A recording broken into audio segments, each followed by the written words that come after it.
This is a clip from the Red Cow Arcade podcast. Stallone has not calmed down on the topic of these rights. Oh, really? The issue has continued. I haven't been keeping up. I only watched our clip of us talking. Like, these guys are cool. They got a lot of L takes. W takes. Those were W takes. Yeah, I think so too. Wario takes. Well, so there's a new wrinkle in the Stallone drama. And that wrinkle goes by a name. And that name is Ivan Drago. There will be, MGM says, is MGM even a company at this point? Have they not been conglomerated? I have no idea. Are they like owned by like TLC or something? It's clear that I have a laptop in my hand right now, so I'm just like, it'll be Googling the episode. No, it looks like they're the parent company. Wasn't MGM like bought by like Amazon? Let's see. MGM Movies. What do they own? Yeah, who's their parent company?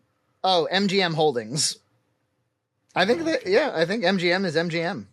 All right, man. No, you're absolutely right. Amazon is the parent of MGM Holdings. Oh, I was right. You were right. Yeah. And that's it. Amazon's grabbing Amazon's up at the everything. tippy top. And I don't quite understand how like producers' rights work either. You know, like, so some MGM producer from 45 years ago bought the rights, and now, like, wouldn't you think the studio has the rights, not the human being? It seems like the human being has the rights. Maybe things just work differently in 1975. I don't know. In any event, they have greenlit. They're developing, I don't know, an Ivan Drago spinoff starring Dolph Lundgren. And this is on the heels of Creed 3, which doesn't seem to be involving Stallone. And Stallone did not know that they were moving forward with their Drago movie. So he says, Dolph did not call him and say, hey, Stallone, they're doing this without you. And he's pissed. And it's, so he started calling Irwin Winkler's kids like jerk offs and stupid. It seems like the 93-year-old guy has these dumbass kids that he gave the rights to. And Stallone is now powerless. So last time when we commented and said, well, we can understand why Stallone, of course, would want them. But then again, the guy's made a lot of money. And who else would take that deal? You know, who would sell it? Stallone's worth like hundreds of millions of dollars. Well, no, now it all starts to come into focus. What's going on is that Stallone is feeling protective of the property because they're going to start franchising the hell out of it without him. I think he has felt like, despite how many sequels there, at one time, the thing I'm about to say would have sounded ridiculous. But I think he feels like the property has been pretty well protected for all these years. Like, it hasn't.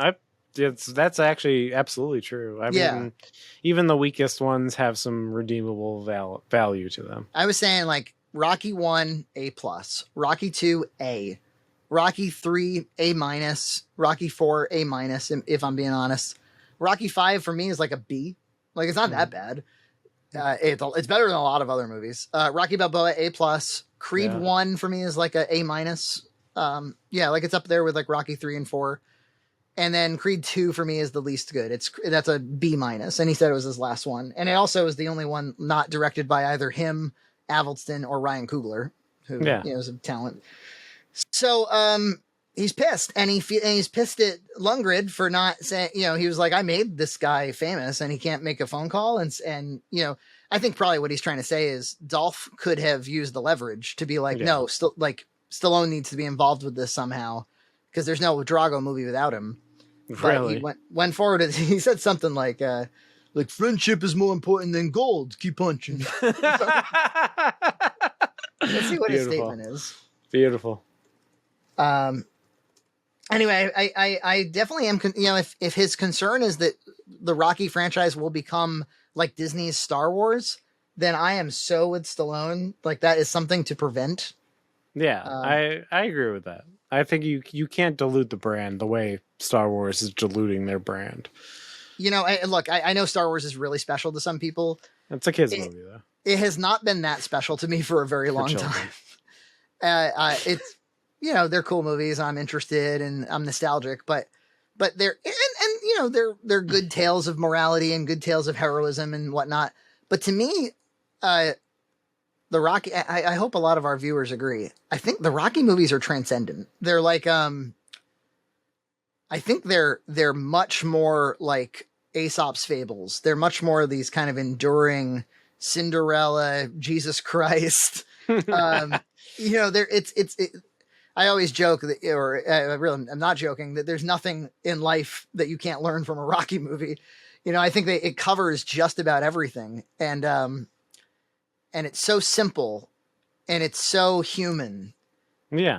And it's so complex in its simplicity. And, you know, I just think there's such, and it's been so impressive to grow old with a character. I mean, I really don't think there's anything quite like that franchise, where there's franchises that have been around that long, but not in the same continuity like that, you know? Yeah. Not in the same continuity, not the same like quality. And, there's been nothing like Rocky.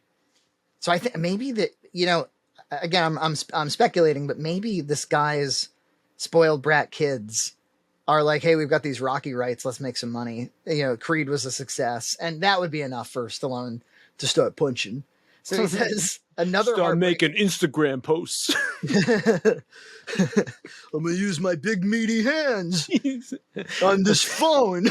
I'm gonna make myself a painting of him as a snake. Is this your French teacher's tits? That's a Rocky V reference. Another heartbreaker. Just found this out. Once again, this pathetic 94-year-old producer and his moronic, useless, vulture children, Charles and David. I'm calling him out. Holy fuck. Yeah, this is going to end in a boxing match. Let's get in the ring. We'll fight for the rights. Hey, woman. Listen, we'll put them on pay-per-view. You come over to my apartment tonight, and I'll show you a real producer. Charles and David are once again picking clean the bones of another wonderful character I created without even telling me. Now, look, I agree. Ivan Drago is a wonderful character, but I probably personally wouldn't go out in public and say it like, well, Ivan Drago is a wonderful character. I don't know. He might be self-complimenting a little bit. He does. He's got this kind of Trumpian thing where he's putting things in caps. Oh yeah. I'm trying to emphasize the caps when they come up. It's poetry. I apologize to the fans. I never wanted Rocky characters to be exploited by these parasites, wrote Stallone in a now deleted post. This is the second time he posts it and then he deletes it. He keeps thinking better of it.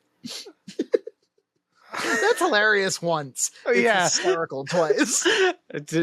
Well, his passions are up.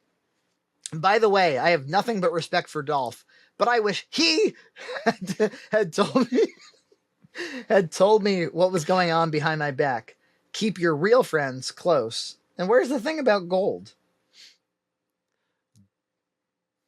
Trying to get the gold. Oh, and then, I didn't see this. Dolph replied, just to set the record straight regarding a possible Drago spinoff, there's no approved script, no deals in place, no director, and I was personally under the impression that my friend Sly Stallone was involved as a producer or even as an actor. There was a press leak last week, which was unfortunate. In touch with Mr. Balboa, just so all fans can relax. There you go. Fist bump emoji. Well, that's good. Good. That's it. Well done, Dolph. Yeah. I mean, the friend pulled through.